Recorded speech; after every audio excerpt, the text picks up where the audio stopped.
Morning. Now, I am in quite a perfect position to kind of talk about this because a lot of people don't seem to realise that everybody suffers in some form, shape, or way with mental health. Everybody.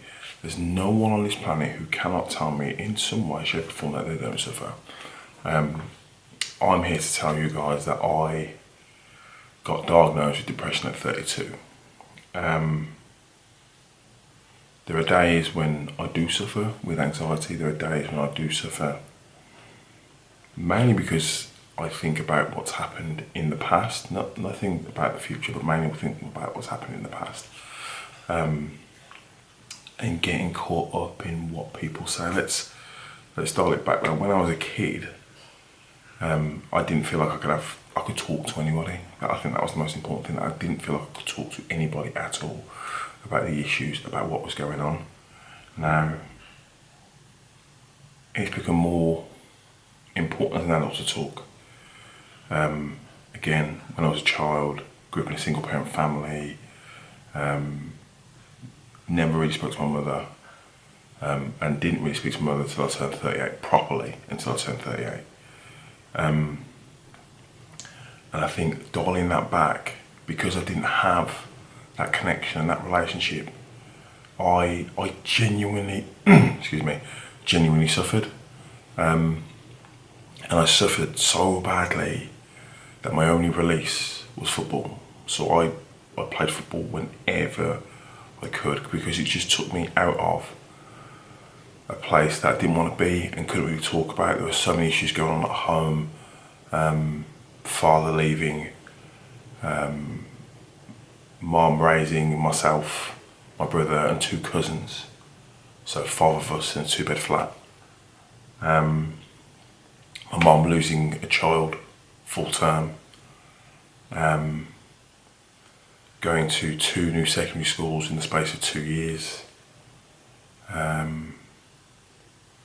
Not really knowing where I fit in as a kid. Going to a predominantly all-white school. No teachers looked like me. There were 5 black kids in the school. And just growing up with all that just made me really anxious.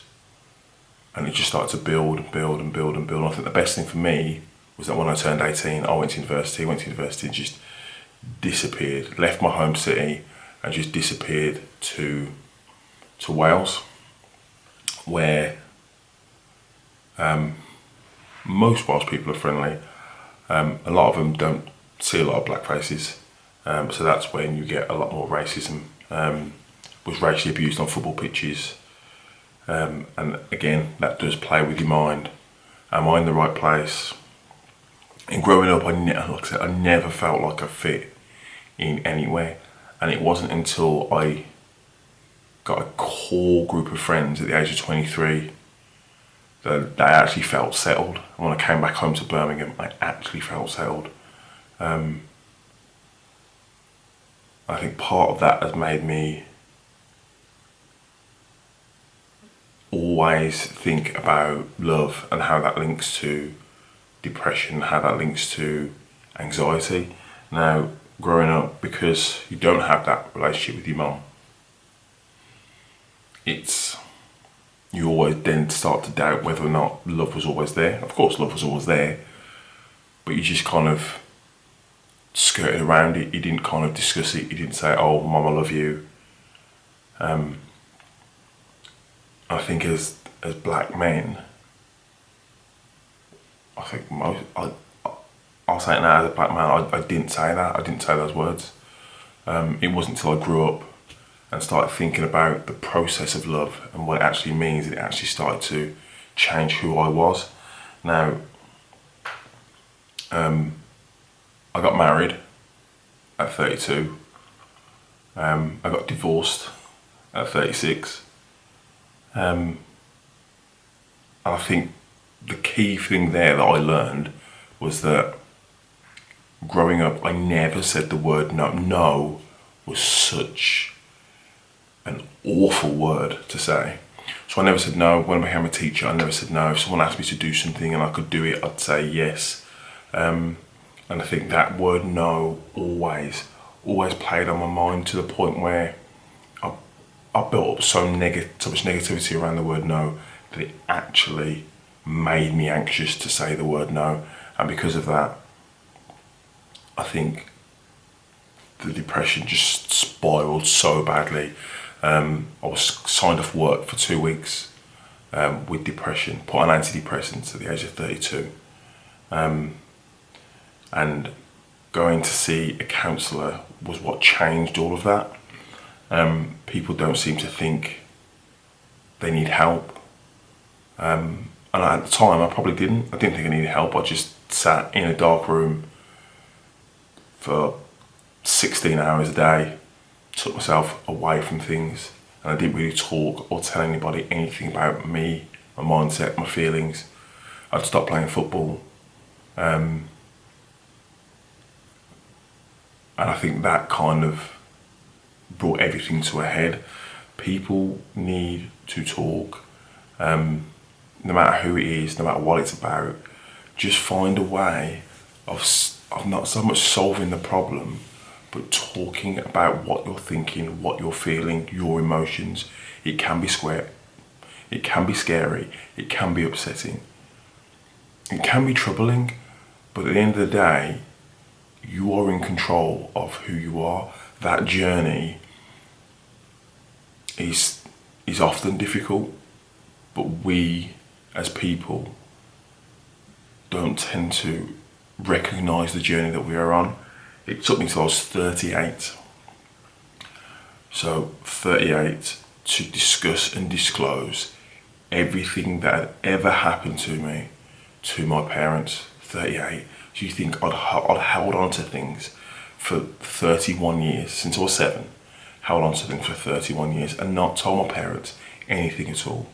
And I think that built up, you think how much that builds up, so much anxiety builds up on your heart, your mind, and it changes you as a person. It changes so much of you and your mindset. You think about how much different things could have actually been if you discussed and disclosed so much more. I'm not saying I'm perfect. I'm not saying my life is perfect, but I'm saying that now I'm able to talk. Life is different. I can share my thoughts and feelings with anybody. I'm not afraid of doing that. I'm not afraid of saying the word no. And that's growth, that's progress.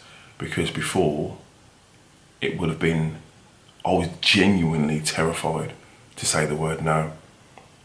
And I think it's good for other people to hear the word no as well, because at the end of the day, we can't get our way all the time, because we'd never make progress that way. We'd always find a way to put our issues or something that we need to do onto other people. Now, the best thing that I want you guys to take from this is support is out there.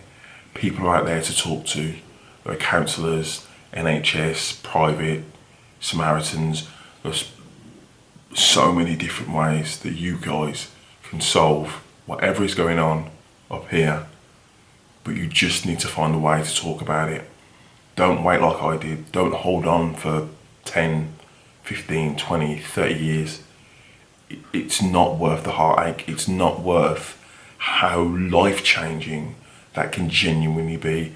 You guys out there are living the here and now. This is possibly the worst year that will ever be in existence. But something that can come out of this is your ability and your understanding of your own mind and how to deal with that and how to deal with your anxiety. I think since having that conversation with my parents, I've had one anxiety attack in the last 3 years. Now, if you've never had an anxiety attack, you won't understand that after it's not so much the attack itself, it's after the attack. Like, you hold on to so much pain and so much thought and your chest aches, your brain aches. There are so many things, so many hormones bouncing around your body, and you don't know how to deal with that. But the only way to address our issues or our problems or our mindset is to talk to someone, share your concerns with that one person you trust, the one person you love, the one person who means everything to you, and you can just share that. And they're not going to judge you. They might not know how to deal with it at first, but they will understand. And hopefully that's one step to making 2020 a better year for you personally.